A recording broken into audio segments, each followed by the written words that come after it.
आदरणीय प्रधानमंत्री श्री नरेंद्र मोदी जी का करिश्मा है, जिन्होंने पिछले 10 सालों में जो अभूतपूर्व कार्य किए हैं, उन कार्यों से प्रभावित होकर बिना भेदभाव के हर एक योजना का लाभ सभी वर्गों तक पहुंचाकर ये सिद्ध कर दिया है कि ईमानदारी से भी सरकार चलाई जा सकती है, बिना भेदभाव के सरकार चलाई जा सकती है। जो एक नैरेटिव सेट किया जाता था कि भारतीय जनता पार्टी केवल हिंदुओं की पार्टी है, भारतीय जनता पार्टी केवल व्यापारियों की पार्टी है, विपक्षियों का ये नैरेटिव पूरी तरीके से ख़त्म हो गया। अब यह हर वर्ग महसूस करता है। मुस्लिम कहता है कि ये मेरी पार्टी है, मेरे विकास के लिए काम करती है।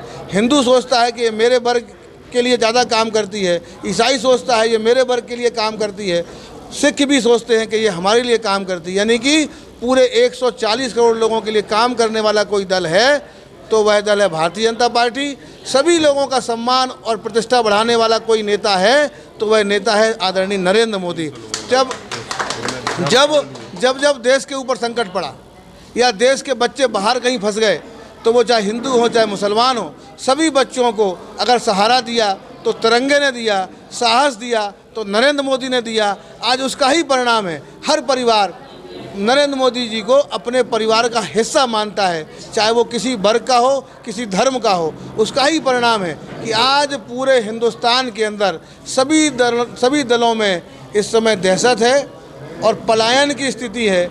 सबको मालूम है कि इस बार भाजपा के 400 पार होने हैं, तो हर एक राष्ट्रवादी व्यक्ति जो हिंदुस्तान को वैभव पे ले जाना चाहता है, हिंदुस्तान को दुनिया का सबसे शक्तिशाली देश बनाना चाहता है, वो हर वर्ग का और हर मजहब को मानने वाला व्यक्ति ये जानता है कि अगर हमको अपना सहयोग देना है, हमें अपना समर्थन देना है, तो ये सही वक्त है कि हम मोदी जी को समर्थन दें, भाजपा को समर्थन दें और अपने परिवार को भी मजबूत बनाएं, अपने देश को भी मजबूत बनाएं और दुनिया में हिंदुस्तान का जयकारा भी लगवाएं और डंका भी बजवाएं। इसकी सभी जनता को क्या संदेश देना चाहते हो आप?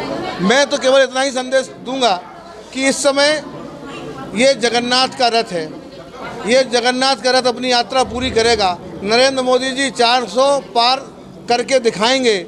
भाजपा अकेले अपने दम पर 370 सीट पाएगी। झांसी ललितपुर सीट भी लगभग 7 लाख के अंतर से इस बार भाजपा जीतेगी। इसीलिए मेरा सबसे आग्रह है कि एक भी व्यक्ति ऐसे नहीं बचना कि बाद में अफसोस करना पड़े कि यार भाजपा इतने लंबे अंतर से जीत ही रही थी तो मैंने अपना वोट क्यों बर्बाद कर दिया। अपने वोट को बर्बाद मत करिएगा, सकारात्मक दिशा में इस वोट को अपना उपयोग करने का काम करें। देश के निर्माण में, दुनिया में भाजपा की प्रतिष्ठा बढ़ाने, दुनिया में भारत की प्रतिष्ठा बढ़ाने में अपने वोट का प्रयोग करें। यहाँ से भारतीय जनता पार्टी के जो प्रत्याशी हैं आदरणीय अनुराग शर्मा जी को दोबारा यहाँ से सांसद बनाएं और जब दोबारा यहाँ से सांसद बनाएंगे तो तिवारा नरेंद्र मोदी जी देश के प्रधानमंत्री बनेंगे। धन्यवाद। और आज बड़ी खुशी है, ये खैलार जहाँ पे दहशत का आलम होता था, यहाँ पे प्रताड़ना का मंजर होता था, यहाँ हर आदमी डरा डरा सहमा होता था, आज इतनी बड़ी संख्या में लगभग 100 संख्या से अधिक तो केवल मात्र शक्ति मोदी जी को आशीर्वाद दे रही है, हमारे सांसद को आशीर्वाद देने के लिए आई है, भाजपा को आशीर्वाद देने के लिए आई है, राजीव पारीछा को आशीर्वाद देने के लिए आई है। केवल और केवल सबके मन में एक ही नाम है, एक ही नारा, एक ही नाम, जय श्री राम और वंदे मातरम और भारत माता की जय, नरेंद्र मोदी जिंदाबाद।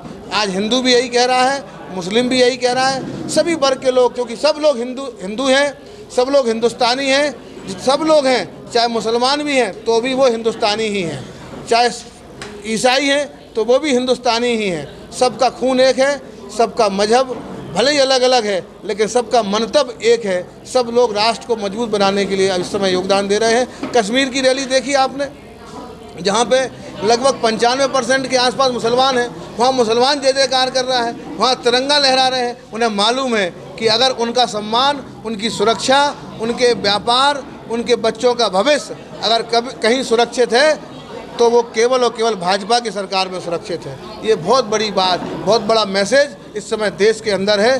सारे दलों की इस बार जमानत जब्त होने वाली है।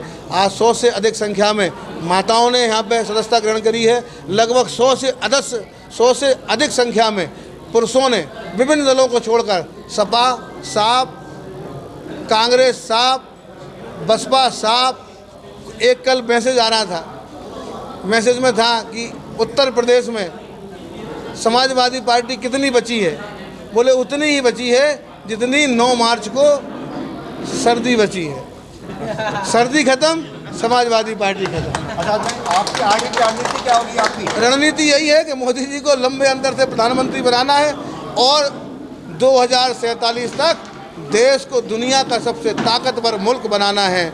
अभी तक हम लोग अगर बंदूक की गोली भी खरीदते थे तो हम विदेशों पर निर्भर रहते थे। अब हम गोली भी बनाते हैं, गोला भी बनाते हैं, तोप भी बनाते हैं, तमंचा भी बनाते हैं, सब कुछ यहीं बनता है। अब देश दुनिया को हम लोग यहीं से सप्लाई करते हैं। रोजगार हमारे पास है, व्यापार हमारे पास है, दुनिया के ऊपर अधिकार करने की लड़ाई है। मैं झांसी से हूँ और इस समय मैं महिला मोर्चा में जिला मंत्री हूँ। मेरा नाम कविता शर्मा है। आज कम से कम यहाँ पर खैलाट में 100 लोगों ने सदस्यता ग्रहण करी है। देखिए, इस समय हम लोगों ने भी सदियों से मतलब जो पहले हम पढ़ते थे, किसी न किसी कालखंड में महिला बहुत उपेक्षित रही। जब हम लोग भी छोटे छोटे थे देखते थे कि महिलाओं का बहुत उत्पीड़न हो रहा है, यहाँ तक कि पुरुष लोग मतलब महिलाएं काम कर रही हैं, सो रात को आ रहे हैं, उनको मार रहे हैं, पीट रहे हैं, उनके साथ दुर्व्यवहार कर रहे हैं, घर में भी उनके साथ बहुत दुर्व्यवहार होता रहा। लेकिन ये मोदी जी कांग्रेस भी 70 साल यहाँ पे रही है। आप बताइए महिलाओं के लिए क्या किया है आज उन्होंने? हमें तो नहीं लगता कि उस समय उन्होंने कुछ किया था। आज मोदी जी देश के प्रधानमंत्री बने, उन्होंने महिलाओं के लिए बहुत काम किए। हमें तो ये लगता है कि सारे काम उन्होंने महिलाओं के लिए ही किए। ये देखिए, शौचालय, कभी किसी ने सोचा कि जो महिलाएं बाहर खेत में जो जाती थी शौच के लिए, उन्हें कितनी परेशानियाँ होती थी। ये एक बहुत ही मार्मिक विषय है जिसको प्रधानमंत्री जी ने सोचा। उसके बाद उन्हीं के लिए उज्ज्वला सिलेंडर दिया कि महिलाओं को धुएं से वो चूल्हे में खाना बनाती हैं तो उनको धुआं जाता है, उनकी आँख खराब होती है।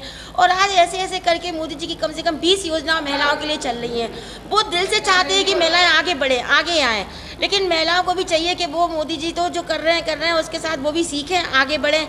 और अब तो मोदी जी ने 33% आरक्षण भी लागू करने की बात कही है, तो कहीं ना कहीं हम लोग जो आगे जो चुनाव आएगा तो लोकसभा में हम लोग 33% जाएंगे और हम ही लोग लोकसभा का प्रतिनिधित्व करेंगे। 2024 में चुनाव होने वाले हैं, तो क्या संदेश देना चाहते हो उसको? ये देखिए, ये सब मातृशक्ति है।